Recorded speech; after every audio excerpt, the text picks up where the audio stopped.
High, আসসালামু আলাইকুম। কি অবস্থা ভাই ব্রাদার? আশা করি ভালো আছেন, সুস্থ আছেন। আজকে নতুন আরো একটি স্মার্টফোন নিয়ে হাজির হলাম আপনাদের মাঝে, যেটি হচ্ছে Itel A70। এখানে আমরা দুটি ভেরিয়েন্ট পাচ্ছি। একটি হচ্ছে 464, যার বাজার মূল্য হচ্ছে ৯,৫০০ টাকা, আর একটি হচ্ছে ৪,১২৮, যার বাজার মূল্য হচ্ছে ৯,৯৯৯ টাকা, মানে ১০,০০০ টাকা। সো এক কথায় ৯ থেকে ১০,০০০ টাকায় আপনি কিন্তু iPhone 14 Pro Max এর ফিল পাবেন। পুরোপুরি একদম দূর থেকে দেখলে কিন্তু মনেই হয় এটা আসলে আইফোন। সো এখানে আরো কিছু ফিচার রয়েছে, যেমন ডাইনামিক বার পাবেন, যেটি আমরা আইফোনে পাচ্ছি, এবং ডিজাইন, এরপর হচ্ছে ডিসপ্লে যে থিমটা সেটাও কিন্তু অনেকটাই মিলে যায় আইফোনের সাথে। ভালো দিক মন্দ দিক ডিটেল আমরা আলোচনা করব। সো নতুন হলে সাবস্ক্রাইব করতে ভুলবেন না, পাশে থাকা বেল বাটন প্রেস করে দিবেন। যদি ভিডিও কাজের মনে হয় লাইক দিয়ে সাথেই থাকবেন। সো চলুন কথা না বাড়িয়ে আমরা মেইন ভিডিওতে ঝাঁপিয়ে পড়ি। অলরাইট, প্রথমে যদি আমরা ডিজাইন নিয়ে কথা বলি, Itel A70 এখানে আসলে ডিজাইনের পার্ট নিয়ে যদি আমরা কথা বলতে চাই, যেমনটা বলেছি অনেকটাই মিলে যায় আইফোনের সাথে। ব্যাক প্যানেলে আমরা সলিড প্লাস্টিক পাচ্ছি, পলিকার্বনেট ফাইবার, এবং খুবই গ্লোসি ছিল, ম্যাট একটি ফিল দেওয়ার চেষ্টা করেছে। বিশেষ করে সানলাইটে যখন আমরা যাব, কালারটি আরো বেশি বুস্ট হবে এবং গ্লোসি মনে হবে।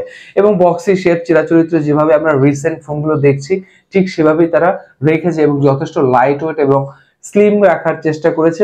8.6 mm থিকনেস রয়েছে, তার মানে আপনি যদি হাতে ক্যারি করেন বা গ্রিপ করেন, হ্যান্ডফিল চমৎকার পাবেন। এরপর আমরা ডিসপ্লের দিকে যদি তাকাই, এখানে বেশ বড়সড় একটি আমরা ডিসপ্লে পাচ্ছি, 6.6 ইঞ্চ এইচডি প্লাস ভিনস ডিসপ্লে। যদিও এখানে ১০,০০০ টাকার যে ভেরিয়েন্টটি রয়েছে সেটা কিন্তু চাইলে আইটেল এখানে 5 হোল দিতে পারতো। সো এখানে আমরা ভিনস ডিসপ্লে পাচ্ছি, বাট ডিসপ্লের কালার কন্ট্রাস্ট, টাচ রেসপন্স, এই প্রাইস পয়েন্টে যদি আমরা কথা বলতে চাই, যথেষ্ট ভালোই ছিল, যতটুকু আমরা এক্সপেক্ট করি ৯ থেকে ১০,০০০ টাকার মধ্যে। বাট এখানে ইন্টারেস্টিং ফ্যাক্ট হচ্ছে, ভিডিওর শুরুতেই যেমনটা বলেছি, ডাইনামিক বার পাচ্ছি এখানে, যাকে আইফোনের ভাষায় বলা হয় ডাইনামিক আইল্যান্ড। সো অলরাইট, যখন আপনি চার্জ দিবেন ফোনে, যখন আপনার নোটিফিকেশন আসবে বা হচ্ছে আপনি যখন মেসেজ পাবেন বা কেউ ফোন দিবে, তখন কিন্তু আপনার ভিনসটা একদম বড় হয়ে যাবে, বা হচ্ছে একটা দেখতে আরো বেশি প্রিমিয়াম লাগবে, আরো বেশি ফ্ল্যাগশিপ মনে হবে। সো এই প্রাইস পয়েন্টে এই ফিচার আসলে কিন্তু চমৎকার একটি ব্যাপার ছিল আসলে। এখন আমরা যদি ব্যাটারির দিকে তাকাই, এন্ট্রি লেভেলের ফোনগুলো কিন্তু আমরা 5000 mAh ব্যাটারি পেয়ে থাকি। সো এখানে Itel A70 আপনাকে দিচ্ছে 5000 mAh ব্যাটারি, আর 5000 mAh ব্যাটারির সাথে আমরা পাচ্ছি টাইপ সি পোর্ট, 10 ওয়াটের চার্জার। যদি এখানে 5000 mAh ব্যাটারির আউটপুট যথেষ্ট আমরা ভালোই পেয়েছি। যদি আপনি পুরোধুরা লেভেলেরও যদি আপনি ইউজার হন, একদিন সাপোর্ট আপনি অনায়াসই পেয়ে যাবেন। বাট আপনি যদি অন এভারেজ ইউজার হন, অলমোস্ট আপনি 1.5 দিন সাপোর্ট পাবেন, কেননা আমরা কিন্তু চার্জ ব্যাকআপ যথেষ্ট ভালোই পেয়েছিলাম।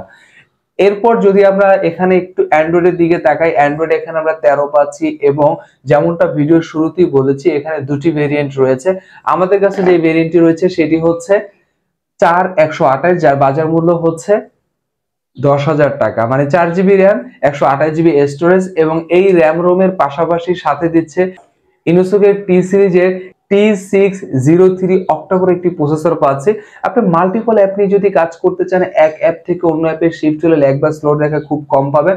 আপনি ইজিলি 4-5টা অ্যাপ নিয়ে কাজ করতে পারবেন, এবং সময় কাটানোর জন্য টুকটাক ছোটখাটো যে গেমগুলো আমরা খেলতে চাই বা খেলতে পারি, সেই গেমগুলো আপনি ইজিলি এখানে রান করতে পারবেন। বাট আমি বলবো এই দুটি ভেরিয়েন্টের মধ্যে, একটি 464 আর একটি হচ্ছে 4128, মাঝখানে গ্যাপ হচ্ছে 500 টাকা। সো আমি বলবো, প্রয়োজন টাকা যদি আপনার শর্ট থাকে, বাজেট যদি একটু টাইট হয়, তারপরে 2 দিন পর হলেও 4128 যে ভেরিয়েন্ট, সেই ভেরিয়েন্টটি পারচেজ করবেন। এতে করে মাল্টিপল অ্যাপ নিয়ে আপনি ইজিলি কাজ করতে পারবেন, বা ফোনের ওভারঅল পারফরমেন্সটা একটু ভালো পাবেন। আমি যদি ক্যামেরার দিকে তাকাই, ব্যাক প্যানেলে আমরা ডুয়েল ক্যামেরা সেটআপ পাচ্ছি। মেইন যে শুটার সেটি হচ্ছে 13 মেগাপিক্সেল, সাথে আরো একটি এআই সেন্সর আমরা পেয়ে যাব। 13 মেগাপিক্সেলের আউটপুট কতটুকু আমরা পেয়েছি আসলে, যদি আপনি সানলাইটে ছবি তুলেন বা হচ্ছে আউটডোরে আপনি যদি ছবি তুলেন, সেই ছবিগুলো আপনি চাইলে হোয়াটসঅ্যাপ, ভাইবার, ইমো, মেসেঞ্জারের কাজে লাগাতে পারবেন। বাট ছবিগুলোর কালার কন্ট্রাস্ট আমরা ডিটেইলে পাচ্ছিলাম না, একটু ছেড়ে দিচ্ছিল কালারগুলো। বাট এন্ট্রি লেভেলে 9 থেকে 10,000 টাকায় এটা আসলে স্যাক্রিফাইস করা যেতে পারে। আর যদি আমরা সেলফি ক্যামেরার দিকে তাকাই, এখানে আমরা পাচ্ছি 8 মেগাপিক্সেল, এখানটায় দারুণ কাজ করেছে, এবং সেলফি ক্যামেরার আউটপুট মোটামুটি ভালো ছিল। এছাড়াও এখানে প্রোক্টেট মোড খুব ভালো কাজ করেছে, ভালোভাবে প্রোক্টেটটা সে নিতে পারছিল। সো সেলফি ক্যামেরা আমরা 8 মেগাপিক্সেল পাচ্ছি, যেমনটা বলেছি। এই প্রাইস পয়েন্টে সবাই কিন্তু আপনাকে দিচ্ছে 5 মেগাপিক্সেল ক্যামেরা। সো নিঃসন্দেহে এখানে এখন পর্যন্ত যতটুকু আমরা বললাম প্রাইস ভার্সেস কনফিগার পারফেক্ট ছিল, যথেষ্ট ছিল।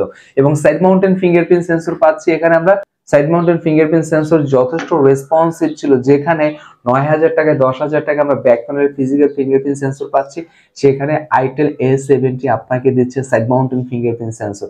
এটাও কিন্তু নিঃসন্দেহে চমৎকার একটি বিষয় ছিল, এবং ফেস আনলক সেটা তো আপনি পাবেনই। এখন ভিডিওর শেষে কথা হচ্ছে এই ফোনটি পারচেজ করা কতটুকু যৌক্তিক হবে নাকি অন্য কিছু দেখবেন। আমি বলবো নিঃসন্দেহে 9 থেকে 10,000 টাকা যদি আপনার বাজেট হয় এই ফোনটি পারচেজ করতে পারেন। তারপরও ভিডিওর শেষে ভালো দিক মন্দ দিক না বললেই নয়। প্রথমে যদি আমরা মন্দ দিক নিয়ে আলোচনা করি, এই ফোনটির বিল কোয়ালিটি আমার কাছে খুব বেশি ভালো মনে হয়নি, খুব শক্তপোক্ত মনে হয়নি।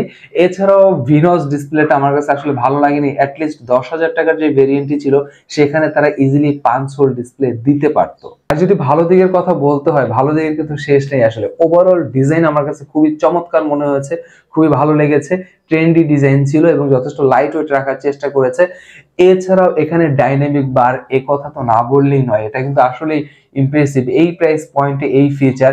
এছাড়াও ডিসপ্লের কালার কন্ট্রাস্টও ভালো ছিল এবং 5000 mAh ব্যাটারি আউটপুট, ওভারঅল সবকিছু মিলিয়ে এই ফোনটি পারফেক্ট হতে পারে যদি আপনি 4128 ভেরিয়েন্টটি পারচেজ করেন। আর কোথায় গেলে পারচেজ করবেন সেটা তো ডিসক্রিপশনে আমরা দিয়ে দিয়েছি, ফোন নাম্বার, অ্যাড্রেস, সেখানে আপনি চাইলে যোগাযোগ করতে পারেন।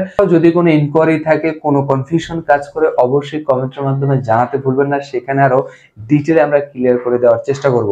অলরাইট, আবার কোনো একদিন দেখা হবে নতুন করে নতুন ভিডিওতে। সেই পর্যন্ত ভালো থাকবেন, সুস্থ থাকবেন, আরিফ বাংলার সাথেই থাকবেন।